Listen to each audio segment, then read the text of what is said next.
ಅಮಾವಾಸ್ಯೆ.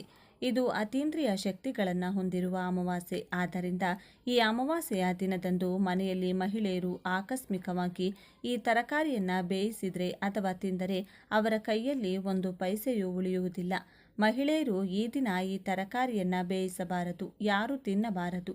ದೀಪಾವಳಿಯ ದಿನ ಎಲ್ಲರೂ ದೇವಿಗೆ ನಿಷ್ಠೆಯಿಂದ ಪೂಜೆಗಳನ್ನು ಮಾಡುತ್ತಾರೆ, ಅನೇಕ ಎಚ್ಚರಿಕೆಗಳನ್ನು ಪಾಲಿಸುತ್ತಾರೆ.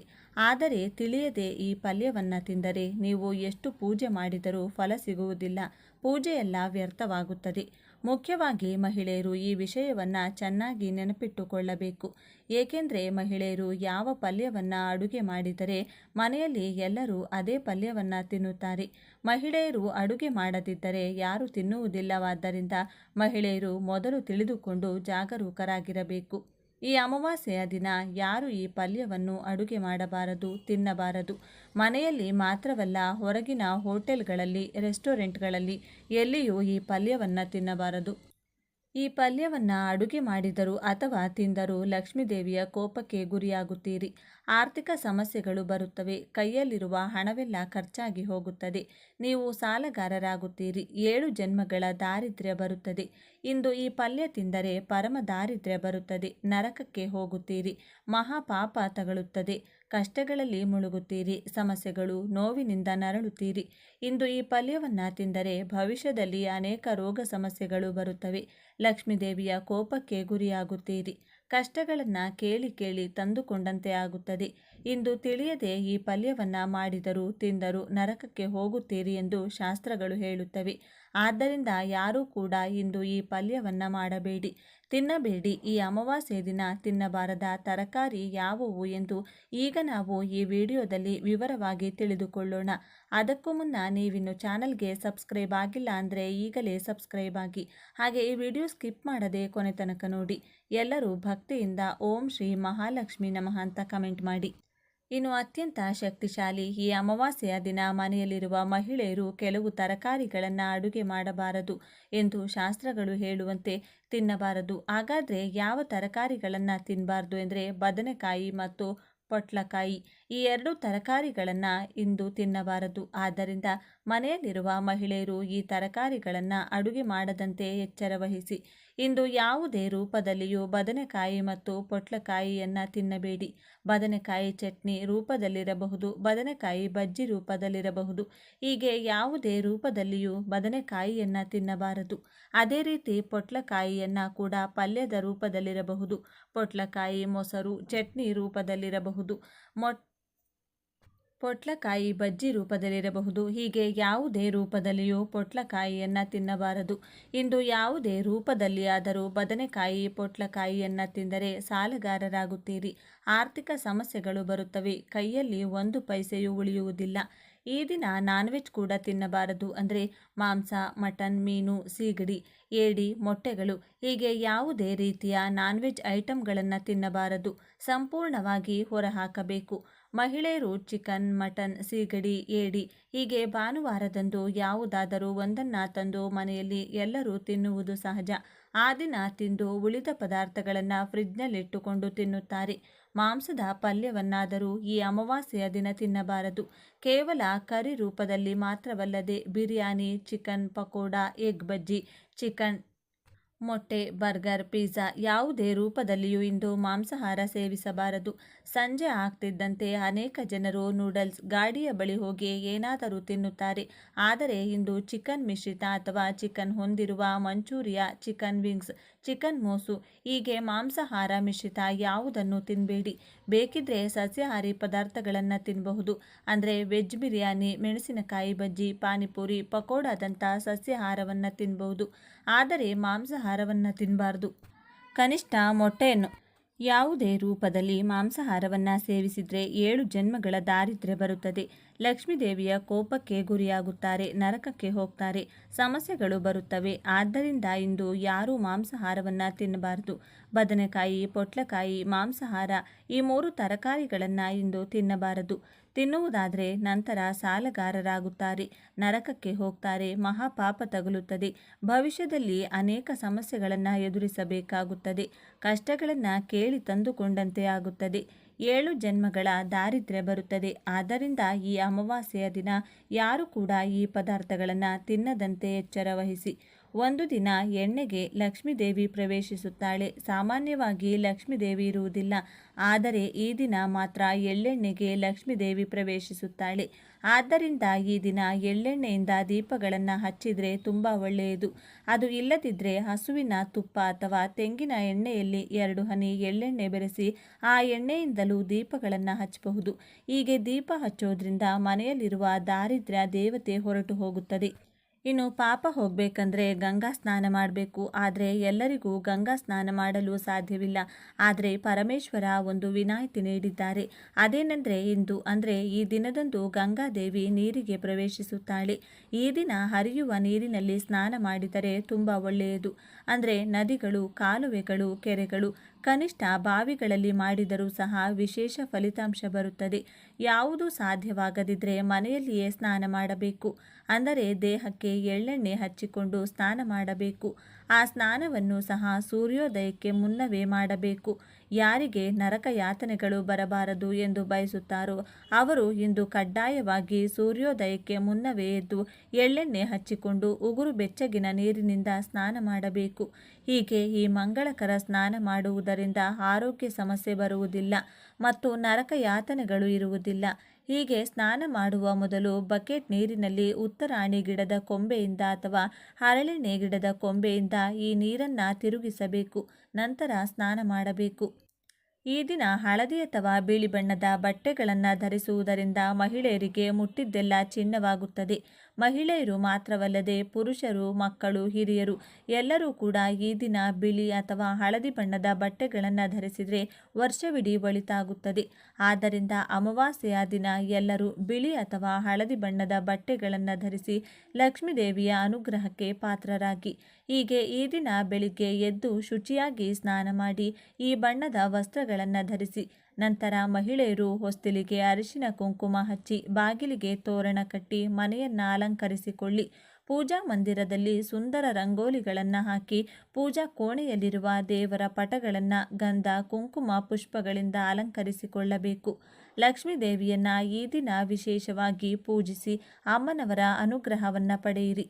ಅಮಾವಾಸ್ಯೆಯ ದಿನ ಕಪ್ಪು ಬಣ್ಣದ ಬಟ್ಟೆಗಳನ್ನು ಧರಿಸಬಾರದು.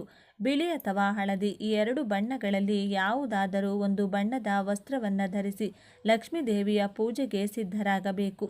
ಸಾಯಂಕಾಲ ಸೂರ್ಯಾಸ್ತದ ನಂತರ ದೀಪಾರಾಧನೆ ಮಾಡಿ ಮನೆಯನ್ನು ದೀಪಗಳಿಂದ ಅಲಂಕರಿಸಬೇಕು.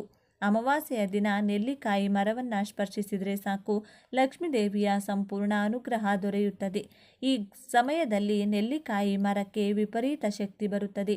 ಅದಕ್ಕಾಗಿಯೇ ನೆಲ್ಲಿಕಾಯಿ ಮರಕ್ಕೆ ಹೆಚ್ಚು ಪೂಜೆಗಳನ್ನು ಮಾಡುತ್ತಾರೆ. ನೆಲ್ಲಿಕಾಯಿ ಮರದ ಕೆಳಗೆ ವನಭೋಜನವನ್ನು ಮಾಡುತ್ತಾರೆ. ನೆಲ್ಲಿಕಾಯಿ ಮರದಲ್ಲಿ ಲಕ್ಷ್ಮೀದೇವಿ ನೆಲೆಸಿರುತ್ತಾಳೆ. ಈ ಅಮಾವಾಸ್ಯೆಯ ದಿನ ನೆಲ್ಲಿಕಾಯಿ ಮರವನ್ನು ಸ್ಪರ್ಶಿಸಿದರೆ ಲಕ್ಷ್ಮಿ ಯೋಗ ಪ್ರಾಪ್ತಿಯಾಗುತ್ತದೆ.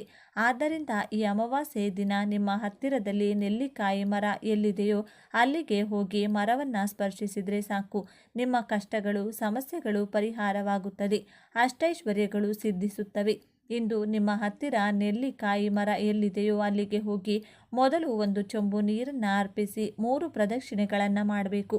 ನಂತರ ಮರಕ್ಕೆ ನಮಸ್ಕರಿಸಿ 11 ಬಾರಿ ಆ ನೆಲ್ಲಿಕಾಯಿ ಮುಟ್ಟುವಾಗ ನಿಮ್ಮ ಆಸೆಯನ್ನು ಮನಸ್ಸಿನಲ್ಲಿ ನೆನಪಿಸಿಕೊಳ್ಳಿ. ಬೇಗನೆ ಆ ಆಸೆ ಈಡೇರುತ್ತದೆ. ಮಾಡಿದ ನಂತರ ಸ್ವಲ್ಪ ಸಮಯ ಅಂದರೆ 1 ನಿಮಿಷಗಳ ಕಾಲ ಕುಳಿತುಕೊಳ್ಳಿ.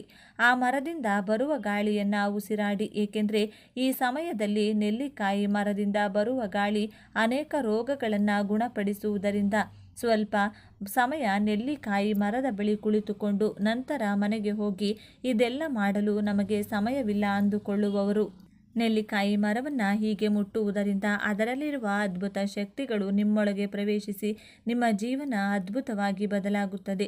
ಲಕ್ಷ್ಮೀ ದೇವಿಯ ಅನುಗ್ರಹ ದೊರೆಯುತ್ತದೆ. ನಿಮ್ಮ ದೇಹದಲ್ಲಿರುವ ನಕಾರಾತ್ಮಕ ಶಕ್ತಿಗಳು ಆ ಮರ ಹೀರಿಕೊಳ್ಳುತ್ತದೆ. ಒಳ್ಳೆಯ ಸಕಾರಾತ್ಮಕ ಶಕ್ತಿ ನಿಮಗೆ ಬರುತ್ತದೆ. ಹೀಗೆ ಇಂದು ನೆಲ್ಲಿಕಾಯಿ ಮರವನ್ನು ಸ್ಪರ್ಶಿಸಿದರೆ ನಿಮ್ಮ ಕಷ್ಟಗಳು, ದುಃಖಗಳು ದೂರವಾಗಿ ತಲೆಮಾರುಗಳಿಗೆ ಮುಗಿಯದ ಐಶ್ವರ್ಯ ಬರುತ್ತದೆ. ಮಹಾರಾಜ ಯುಗ ಪ್ರಾರಂಭವಾಗುತ್ತದೆ. ಕೋಟಿ ಮಳೆ ಸುರಿಯುತ್ತಿದೆ. ಮುಟ್ಟಿದ್ದೆಲ್ಲ ಚಿನ್ನವಾಗುತ್ತಿದೆ. ಸನಾತನ ಧರ್ಮದಲ್ಲಿ ನೆಲ್ಲಿಕಾಯಿ ಮರವನ್ನು ಬಹಳ ಪವಿತ್ರವೆಂದು ಪರಿಗಣಿಸಲಾಗುತ್ತದೆ. ಓಕೆ ಸ್ನೇಹಿತರೆ, ಈ ಮಾಹಿತಿ ನಿಮಗೆ ಇಷ್ಟವಾದರೆ ಈ ವಿಡಿಯೋನ ಪ್ರತಿಯೊಬ್ಬರಿಗೂ ಕೂಡ ಶೇರ್ ಮಾಡಿ. ನಮ್ಮ ಚಾನಲ್ಗೆ ಸಬ್ಸ್ಕ್ರೈಬ್ ಆಗಿ. ಎಲ್ಲರೂ ಭಕ್ತಿಯಿಂದ ಓಂ ನಮಃ ಶಿವಾಯ ಅಂತ ಕಮೆಂಟ್ ಮಾಡಿ. ಶಾಸ್ತ್ರಗಳ ಪ್ರಕಾರ ಪ್ರತಿ ವಸ್ತು ಹಾಗೂ ಪದಾರ್ಥ ಒಂದು ನಿರ್ದಿಷ್ಟ ಶಕ್ತಿಯನ್ನು ಹೊಂದಿರುತ್ತದೆ. ಬೇರೆಯವರಿಂದ ಕೆಲವು ವಸ್ತುಗಳನ್ನು ಉಚಿತವಾಗಿ ಅಥವಾ ದಾನವಾಗಿ ತೆಗೆದುಕೊಳ್ಳುವುದು ಅವರ ನಕಾರಾತ್ಮಕ ಶಕ್ತಿಗಳನ್ನು ಹಾಗೂ ಅವರ ಕರ್ಮ ಫಲಗಳನ್ನು ನಾವು ತೆಗೆದುಕೊಂಡಂತೆ ಲೆಕ್ಕ. ಹಾಗಾಗಿ ಫ್ರೀಯಾಗಿ ಕೊಡ್ತಿದ್ದಾರಲ್ವಾ ಅಂತ ಕೊಟ್ಟಿದ್ದೆಲ್ಲ ತೆಗೆದುಕೊಳ್ಳಲು ಹೋಗಬಾರದು.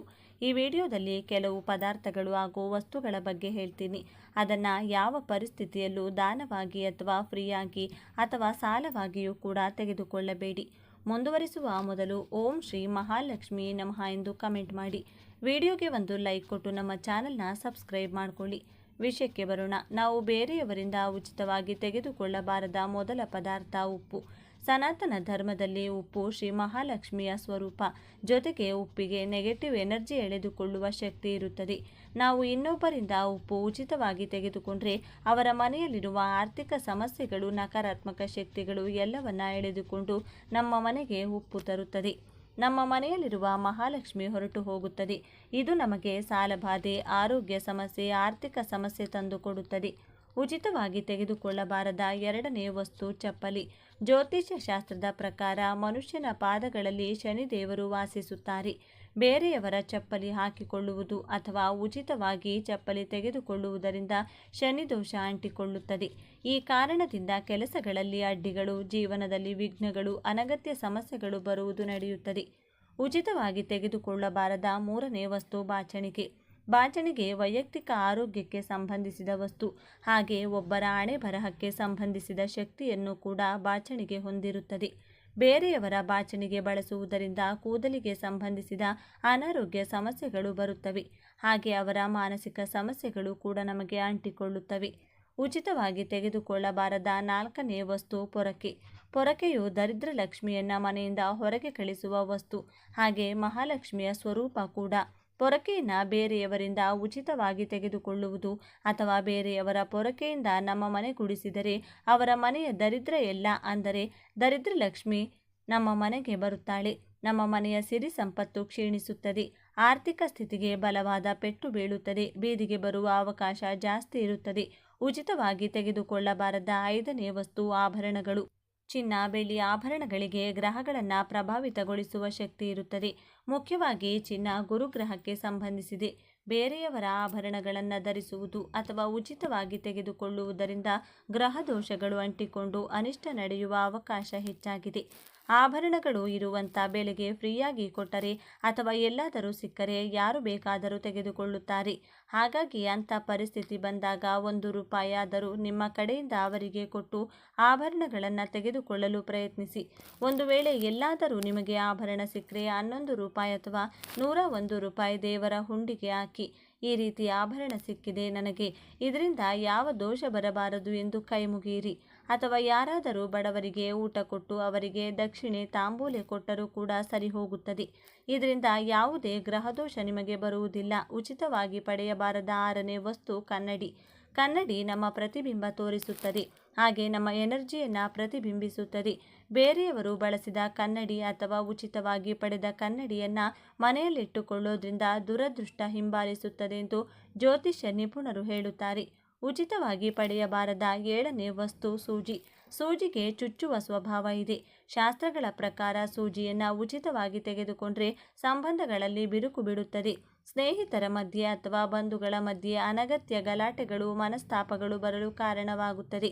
ಉಚಿತವಾಗಿ ಪಡೆಯಬಾರದ ಎಂಟನೇ ವಸ್ತು ಎಣ್ಣೆ. ಎಣ್ಣೆ ಎಂಬುದು ನವಗ್ರಹಗಳಿಗೆ ತುಂಬ ಪ್ರಿಯವಾದ ಪದಾರ್ಥ. ಮುಖ್ಯವಾಗಿ ಶನಿದೇವರಿಗೆ ಎಣ್ಣೆ ಎಂದರೆ ತುಂಬ ಪ್ರೀತಿ. ಉಚಿತವಾಗಿ ಎಣ್ಣೆಯನ್ನು ಬೇರೆಯವರಿಂದ ತೆಗೆದುಕೊಂಡ್ರೆ ನೀವು ಅವರ ಜೀವನದಲ್ಲಿನ ಕಷ್ಟಗಳು ಮತ್ತು ಶನಿ ಪ್ರಭಾವವನ್ನು ನಿಮ್ಮ ಜೀವನಕ್ಕೆ ತಂದುಕೊಂಡಂತಾಗುತ್ತದೆ. ಇದರಿಂದ ದೀರ್ಘಕಾಲದ ಋಣಗಳು ಮತ್ತು ಆರ್ಥಿಕ ಸಮಸ್ಯೆಗಳು ಬರುತ್ತದೆ. ಉಚಿತವಾಗಿ ಪಡೆಯಬಾರದ ಒಂಬತ್ತನೇ ಪದಾರ್ಥ ಎಳ್ಳು. ಎಳ್ಳು ಪೂಜೆಗಳಲ್ಲಿ ಹಾಗೂ ಪಿತೃ ಕಾರ್ಯಗಳಲ್ಲಿ ಹೆಚ್ಚಾಗಿ ಬಳಸುತ್ತಾರೆ. ಇದು ಕೂಡ ಶನಿದೇವರಿಗೆ ಅತಿ ಪ್ರಿಯವಾದ ಪದಾರ್ಥ. ಎಳ್ಳನ್ನು ಉಚಿತವಾಗಿ ತೆಗೆದುಕೊಳ್ಳುವುದರಿಂದ ಶನಿದೋಷದ ತೀವ್ರತೆ ಹೆಚ್ಚಾಗುತ್ತದೆ. ಜ್ಯೋತಿಷ್ಯ ಶಾಸ್ತ್ರದ ಪ್ರಕಾರ ಇದು ತುಂಬ ಅಪಾಯ ಉಂಟು ಮಾಡುವ. ಉಚಿತವಾಗಿ ಪಡೆಯಬಾರದ 10ನೇ ಪದಾರ್ಥ ಮೊಸರು. ಮೊಸರು ಶುಕ್ರ ಗ್ರಹದ ಸಂಕೇತ. ಶುಕ್ರ ಗ್ರಹ ಸುಖ ಮತ್ತು ಸಂಪತ್ತಿಗೆ ಸಂಕೇತ. ರಾತ್ರಿ ಹೊತ್ತು ಅಥವಾ ಬೇರೆಯವರ ಹತ್ತಿರದಿಂದ ಉಚಿತವಾಗಿ ಮೊಸರು ತೆಗೆದುಕೊಳ್ಳುವುದರಿಂದ ನಿಮ್ಮ ಜಾತಕದಲ್ಲಿ ಶುಕ್ರ ಪ್ರಭಾವ ಕಡಿಮೆಯಾಗಿ ಧನನಷ್ಟ ಮತ್ತು ಕುಟುಂಬದಲ್ಲಿ ಸುಖ ಶಾಂತಿ ಕಡಿಮೆಯಾಗುವ ಅವಕಾಶ ಇದೆ. ಉಚಿತವಾಗಿ ಪಡೆಯಬಾರದ 11ನೇ ವಸ್ತು ಪೆನ್ನು. ಪೆನ್ನು ಕೇವಲ ಬರೆಯುವ ವಸ್ತು ಮಾತ್ರ ಅಲ್ಲ, ಅದು ಬುಧಗ್ರಹ ಮತ್ತು ಜ್ಞಾನದ ಅಧಿದೇವತೆಯಾದ ಸರಸ್ವತಿಗೆ ಸಂಕೇತ. ನಮ್ಮ ಪುರಾಣಗಳ ಪ್ರಕಾರ ಒಬ್ಬ ವ್ಯಕ್ತಿಯ ಕರ್ಮಫಲ ಎಂದರೆ ಅವನ ಹಣೆ ಬರಹ ಒಂದು ಪೆನ್ನಿನ ಮೇಲೆ ಅವಲಂಬಿಸಿರುತ್ತದೆ.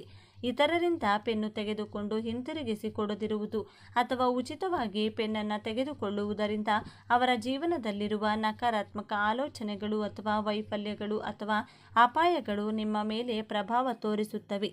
ಇದರಿಂದ ವೃತ್ತಿಯಲ್ಲಿ ಅಡ್ಡಿಗಳು, ಜ್ಞಾಪಕ ಶಕ್ತಿ ಕಡಿಮೆಯಾಗುವುದು ಮತ್ತು ಆರ್ಥಿಕ ನಷ್ಟಗಳು ಅನುಭವಿಸುತ್ತವೆ. ಉಚಿತವಾಗಿ ಪಡೆಯಬಾರದ 12ನೇ ವಸ್ತು ಕರ್ಚೀಫ್. ಕರ್ಚೀಫ್ ಒಬ್ಬನ ಕಣ್ಣೀರಿನ ಬೆವರು ಅಥವಾ ಗಲೀಜು ಒರೆಸಲು ಬಳಸುತ್ತಾರೆ. ಅಂದರೆ ಅದು ಒಬ್ಬರ ದುಃಖವನ್ನು ಅಥವಾ ನೆಗೆಟಿವ್ ಎನರ್ಜಿಯನ್ನು ಗ್ರಹಿಸುತ್ತದೆ. ಶಾಸ್ತ್ರಗಳ ಪ್ರಕಾರ ಬೇರೆಯವರ ಖರ್ಚೆ ತೆಗೆದುಕೊಳ್ಳುವುದರಿಂದ ಅವರ ಕಷ್ಟಗಳು ಮತ್ತು ಅನುಮೋದನೆ ನಮಗೆ ಬರುತ್ತದೆ. ಇದು ಸ್ನೇಹಿತರ ಮಧ್ಯೆ ಅಥವಾ ದಂಪತಿಗಳ ಮಧ್ಯೆ ಅಥವಾ ಪ್ರೇಮಿಗಳ ಮಧ್ಯೆ ಅನಗತ್ಯ ಗಲಾಟೆಗಳನ್ನು ತರುತ್ತದೆ. ಹಾಗಾಗಿ ಇದನ್ನು ಯಾವಾಗಲೂ ಉಚಿತವಾಗಿ ಅಥವಾ ಬೇರೆಯವರು ಬಳಸಿರುವುದು ನೀವು ಬಳಸಬೇಡಿ. ಉಚಿತವಾಗಿ ತೆಗೆದುಕೊಳ್ಳಬಾರದ 13ನೇ ವಸ್ತು ಕತ್ತರಿ. ಕತ್ತರಿ ವಸ್ತುವನ್ನು ಕತ್ತರಿಸಲು ಅಂದರೆ ಎರಡು ಮಾಡಲು ಬಳಸುವ ಆಯುಧ. ವಾಸ್ತುಶಾಸ್ತ್ರದ ಪ್ರಕಾರ ಕತ್ತರಿಯನ್ನು ಯಾರ ಹತ್ತಿರದಿಂದಾದರೂ ಉಚಿತವಾಗಿ ತೆಗೆದುಕೊಂಡ್ರು ಅಥವಾ ಬಹುಮತಿಯಾಗಿ ಪಡೆದರೂ ಆ ವ್ಯಕ್ತಿಯ ಜೊತೆ ನಿಮಗಿರುವ ಸಂಬಂಧ ಕಟ್ಟಾಗುತ್ತದೆ. ಇದು ಕುಟುಂಬ ಸದಸ್ಯರ ಮಧ್ಯೆ ಅಥವಾ ಪಾರ್ಟ್ನರ್ಸ್ ಮಧ್ಯೆ ತೀವ್ರವಾದ ವಿಭೇದಗಳು ಸೃಷ್ಟಿಸಿ ಕೋರ್ಟ್ ಮೆಟ್ಟಿಲು ಕೂಡ ಹತ್ತಿಸುವ ಸಾಧ್ಯತೆ ಇದೆ. ಉಚಿತವಾಗಿ ಪಡೆಯಬಾರದ 14ನೇ ವಸ್ತು ಹಳೆ ಬಟ್ಟೆಗಳು. ಮನುಷ್ಯ ಧರಿಸುವ ಬಟ್ಟೆಗಳು ಅವನ ಶರೀರದಲ್ಲಿನ ಶಕ್ತಿಯನ್ನು ಹೊಂದಿರುತ್ತದೆ. ಮುಖ್ಯವಾಗಿ ಒಬ್ಬರು ಬಳಸಿದ ಹಳೆ ಬಳೆಗಳನ್ನು ಉಚಿತವಾಗಿ ತೆಗೆದುಕೊಂಡು ನೀವು ಹಾಕಿಕೊಳ್ಳೋದ್ರಿಂದ ಅವರ ಅನಾರೋಗ್ಯ ಸಮಸ್ಯೆಗಳು ಮತ್ತು ದರಿದ್ರ ನಿಮಗೆ ಬರುವ ಅವಕಾಶ ಇದೆ. ಸನಾತನ ಧರ್ಮದ ಪ್ರಕಾರ ಹಳೆ ಬಟ್ಟೆಗಳನ್ನು ದಾನ ಮಾಡುವುದು ತುಂಬ ಪುಣ್ಯ. ಆದರೆ ಅದನ್ನು ಉಚಿತವಾಗಿ ಪಡೆಯುವುದರಿಂದ ಗ್ರಹದೋಷಗಳು, ಮುಖ್ಯವಾಗಿ ಶನಿ ಮತ್ತು ರಾಹು ದೋಷಗಳು ಬರುವ ಸಾಧ್ಯತೆ ಇದೆ. ಉಚಿತವಾಗಿ ಪಡೆಯಬಾರದ 15ನೇ ವಸ್ತು ಗಡಿಯಾರ. ಗಡಿಯಾರ ನಮ್ಮ ಸಮಯವನ್ನು ಸೂಚಿಸುತ್ತದೆ. ಒಬ್ಬ ವ್ಯಕ್ತಿಯ ಜಾತಕದಲ್ಲಿ ನಡೆಯುತ್ತಿರುವ ಕಾಲವನ್ನು ಗಡಿಯಾರ ಪ್ರತಿಬಿಂಬಿಸುತ್ತದೆ. ಬೇರೆಯವರು ಬಳಸಿದ ಗಡಿಯಾರವನ್ನು ಸಾಲವಾಗಿ ತೆಗೆದುಕೊಳ್ಳುವುದು ಅಥವಾ ಉಚಿತವಾಗಿ ತೆಗೆದುಕೊಳ್ಳುವುದರಿಂದ ಅವರ ದುಷ್ಕಾಲ ಅಂದರೆ ಕೆಟ್ಟ ಕಾಲ ನಿಮಗೆ ಪ್ರಾರಂಭವಾಗುತ್ತದೆ. ನಿಮ್ಮ ಕೆಲಸಗಳಲ್ಲಿ ಆಲಸ್ಯ ನಡೆಯುವುದು, ಅಂದುಕೊಂಡ ಸಮಯಕ್ಕೆ ಕೆಲಸಗಳು ಪೂರ್ತಿಯಾಗದೇ ಇರುವುದು ಮುಂತಾದವು ನಡೆಯುತ್ತವೆ. ಉಚಿತವಾಗಿ ತೆಗೆದುಕೊಳ್ಳಬಾರದ 16ನೇ ಪದಾರ್ಥ ನಿಂಬೆಹಣ್ಣು. ನಿಂಬೆಹಣ್ಣು ಶಾಸ್ತ್ರಗಳಲ್ಲಿ ದೃಷ್ಟಿ ತೆಗೆಯುವ ಪದಾರ್ಥದಂತೆ ಬಳಸುತ್ತಾರೆ. ಅಂದರೆ ದೃಷ್ಟಿಯನ್ನು ತೆಗೆಯುವ ಶಕ್ತಿ ನಿಂಬೆಹಣ್ಣಿಗೆ ಇರುತ್ತದೆ. ಹಾಗೆ ತಂತ್ರ ಮಂತ್ರ ಪೂಜೆಗಳಲ್ಲೂ ಕೂಡ ನಿಂಬೆಹಣ್ಣನ್ನು ಹೆಚ್ಚಾಗಿ ಉಪಯೋಗಿಸುತ್ತಾರೆ. ಯಾರಾದರೂ ತಿಳಿಯದವರು ಅಥವಾ ಹೊರಗಿನವರು ನಿಂಬೆಹಣ್ಣನ್ನು ಕೊಟ್ಟರೆ ತೆಗೆದುಕೊಳ್ಳಬೇಡಿ. ಇದರಿಂದ ಬೇರೆಯವರ ಕಣ್ಣು ದೃಷ್ಟಿ ಅಥವಾ ಅವರು ತೊಲಗಿಸಿಕೊಳ್ಳಬೇಕು ಅಂದುಕೊಂಡಿರುವ ನಕಾರಾತ್ಮಕ ಶಕ್ತಿ ನಿಮ್ಮ ಮನೆಗೆ ಬರುವ ಅಪಾಯ ಇದೆ. ಉಚಿತವಾಗಿ ಪಡೆಯಬಾರದ 17ನೇ ಪದಾರ್ಥ ಬೆಲ್ಲ. ಬೆಲ್ಲ ಸೂರ್ಯಗ್ರಹಕ್ಕೆ ಸಂಬಂಧಿಸಿದ ಜ್ಯೋತಿಷ್ಯ ಶಾಸ್ತ್ರದ ಪ್ರಕಾರ ಸೂರ್ಯಗ್ರಹ ಮರ್ಯಾದೆ ಮತ್ತು ಆರೋಗ್ಯಕ್ಕೆ ಕಾರಕ. ಬೆಲ್ಲವನ್ನು ಉಚಿತವಾಗಿ ತೆಗೆದುಕೊಳ್ಳೋದ್ರಿಂದ ಸಮಾಜದಲ್ಲಿ ನಿಮ್ಮ ಗೌರವ ಕಡಿಮೆಯಾಗುವ ಸಾಧ್ಯತೆ ಇದೆ. ತಂದೆಯ ಜೊತೆಗೆ ಅಥವಾ ತಂದೆಯ ಸಮಾನರ ಜೊತೆಗೆ ಅಥವಾ ತಂದೆಯ ಸಮಾನರ ಜೊತೆಗೆ ಗಲಾಟೆ ಬರುವ ಸಾಧ್ಯತೆ ಇದೆ ಎಂದು ಧರ್ಮಶಾಸ್ತ್ರಗಳು ಹೇಳುತ್ತವೆ. ಉಚಿತವಾಗಿ ತೆಗೆದುಕೊಳ್ಳಬಾರದ 18ನೇ ವಸ್ತು ಪುಸ್ತಕಗಳು. ಪುಸ್ತಕ ಸಾಕ್ಷಾತ್ ಸರಸ್ವತಿಯ ಸ್ವರೂಪ. ತುಂಬ ಜನ ಬೇರೆಯವರ ಪುಸ್ತಕಗಳನ್ನು ಅಂದರೆ ಬಳಸಿದ ಪುಸ್ತಕಗಳನ್ನು ತೆಗೆದುಕೊಂಡು ವಾಪಸ್ ಕೊಡಲ್ಲ. ಈ ರೀತಿ ಮಾಡುವುದರಿಂದ ಜ್ಞಾನಕ್ಕೆ ದ್ರೋಹವಾಗುತ್ತದೆ. ಬುಧ ಗ್ರಹ ದೋಷದಿಂದ ವಿದ್ಯೆಯಲ್ಲಿ ವಿಘ್ನಗಳು, ಸರಿಯಾದ ನಿರ್ಧಾರ ತೆಗೆದುಕೊಳ್ಳಲು ಆಗದಿರುವುದು ನಡೆಯುತ್ತದೆ. ಜ್ಞಾನವನ್ನು ಹೆಚ್ಚಿಸಿಕೊಳ್ಳುವುದು ಒಳ್ಳೆಯ ವಿಷಯ. ಹಾಗೆ ನೀವು ಬಳಸಿದ ಪುಸ್ತಕಗಳನ್ನು ಬಡವರಿಗೆ ಕೊಟ್ಟರೆ ಅವರಿಗೂ ನಿದ್ದೆ ಬರುತ್ತದೆ. ಆದರೆ ನಿಮ್ಮ ಈ ಒಳ್ಳೆಯ ಕೆಲಸ ಬೇರೆಯವರಿಗೆ ಹಾನಿಯಾಗಬಾರದು. ಹಾಗಾಗಿ ಅವರ ಹತ್ತಿರ 1 ರೂಪಾಯಿಯಾದರೂ ಪಡೆದುಕೊಂಡು ನಿಮ್ಮ ಪುಸ್ತಕಗಳನ್ನು ಅವರಿಗೆ ಕೊಡಿ. ನೀವು ಬೇರೆಯವರ ಪುಸ್ತಕ ತೆಗೆದುಕೊಳ್ಳುವಾಗ ಅವರಿಗೆ 1 ರೂಪಾಯಿ ಅಥವಾ 1 ಲೋಟ ನೀರಾದರೂ ಕೊಡಿ. ಉಚಿತವಾಗಿ ಪಡೆಯಬಾರದು. 19ನೇ ವಸ್ತು ಮಣ್ಣು ಅಥವಾ ಇಟ್ಟಿಗೆ. ಮನೆ ಕಟ್ಟುವಾಗ ಅಥವಾ ಗಿಡಗಳಿಗಾಗಲಿ ನಾವು ಬೇರೆಯವರ ಭೂಮಿಯಿಂದ ಮಣ್ಣು ಅಥವಾ ಅವರ ಅನುಮತಿ ಪಡೆಯದೆ ಇಟ್ಟಿಗೆ ತೆಗೆದುಕೊಳ್ಳುವುದು ಭೂಮಿ ದೋಷ ಉಂಟು ಮಾಡುತ್ತದೆ. ಇದು ಕೋರ್ಟ್ ಕೇಸ್ಗಳು, ಸ್ಥಳ ವಿವಾದಗಳು ಮತ್ತು ಕುಟುಂಬದಲ್ಲಿ ರಕ್ತ ಸಂಬಂಧಿಕರ ಮಧ್ಯೆ ಗಲಾಟೆಗಳಿಗೆ ಕಾರಣವಾಗುತ್ತದೆ. ಉಚಿತವಾಗಿ ಪಡೆಯಬಾರದ 20ನೇ ವಸ್ತು ಛತ್ರಿ. ಛತ್ರಿ ನಿಮ್ಮನ್ನ ಬಿಸಿಲು ಹಾಗೂ ಮಳೆಯಿಂದ ಕಾಪಾಡುತ್ತದೆ. ಇದು ಛಾಯಾಗ್ರಹವಾದ ಶನಿದೇವನ ಸಂಕೇತ. ಬೇರೆಯವರ ಹತ್ತಿರದಿಂದ ಛತ್ರಿಯನ್ನ ಉಚಿತವಾಗಿ ತೆಗೆದುಕೊಳ್ಳೋದ್ರಿಂದ ನಿಮ್ಮ ರಕ್ಷಣಾ ಕವಚ ಬಲಹೀನವಾಗುತ್ತದೆ. ಅನಾರೋಗ್ಯ ಸಮಸ್ಯೆಗಳು ಬರುತ್ತವೆ.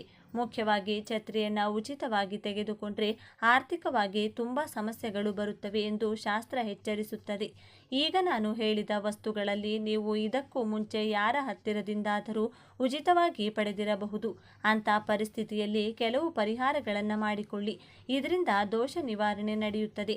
ಒಂದು ವೇಳೆ ಅನಗತ್ಯ ಕಾರಣಗಳಿಂದ ಇವುಗಳನ್ನು ತೆಗೆದುಕೊಳ್ಳಬೇಕಾಗಿ ಬಂದರೆ ಅದಕ್ಕೆ ಬದಲಾಗಿ ನೀವು ಅವರಿಗೆ ಯಾವುದಾದರೂ ಚಿಕ್ಕ ವಸ್ತು ಅಥವಾ ₹1 ದಕ್ಷಿಣೆ ಕೊಡುವುದರಿಂದ ಆ ದೋಷ ನಿಮಗೆ ಅಂಟುವುದಿಲ್ಲ. ಒಂದು ವೇಳೆ ಇದಾಗಲೇ ಪಡೆದುಕೊಂಡಿದ್ರೆ ನೀವು ಅದಕ್ಕೆ ಬದಲಾಗಿ ಹುಂಡಿಯಲ್ಲಿ ಸ್ವಲ್ಪ ದುಡ್ಡು ಹಾಕುವುದು ಅಥವಾ ಯಾರಿಗಾದರೂ ಅನ್ನದಾನ ಮಾಡುವುದು ಅಥವಾ ದಕ್ಷಿಣೆ ತಾಂಬೂಲ ಕೊಡುವುದರಿಂದ ಕೂಡ ದೋಷ ಮುಕ್ತಿ ನಡೆಯುತ್ತದೆ. ಹಾಗೆ ನೀವು ದಾನ ಪಡೆದ ವಸ್ತುವನ್ನು ಬೇರೆಯವರಿಗೆ ದಾನ ಮಾಡುವುದರಿಂದ ಕೂಡ ದೋಷ ಮುಕ್ತಿ ನಡೆಯುತ್ತದೆ. ಅಂಥ ಸಂದರ್ಭದಲ್ಲಿ ನೀವು ಉಚಿತವಾಗಿ ಕೊಡದೆ ಅವರಿಂದ ಸ್ವಲ್ಪ ದುಡ್ಡು ಪಡೆದುಕೊಂಡ್ರೆ ಅವರಿಗೆ ದೋಷ ಇರುವುದಿಲ್ಲ, ನಿಮಗೂ ಕೂಡ ದೋಷ ಇರುವುದಿಲ್ಲ. ಈ ವಿಡಿಯೋ ಇಷ್ಟ ಆದರೆ ಲೈಕ್ ಮಾಡಿ, ಶೇರ್ ಮಾಡಿ ಮತ್ತು ಇಷ್ಟ ಆದರೆ ಚಾನಲ್ನ ಸಬ್ಸ್ಕ್ರೈಬ್ ಮಾಡಿಕೊಂಡು ಬೆಲ್ ಐಕಾನನ್ನು ಕ್ಲಿಕ್ ಮಾಡಿ. ಧನ್ಯವಾದಗಳು.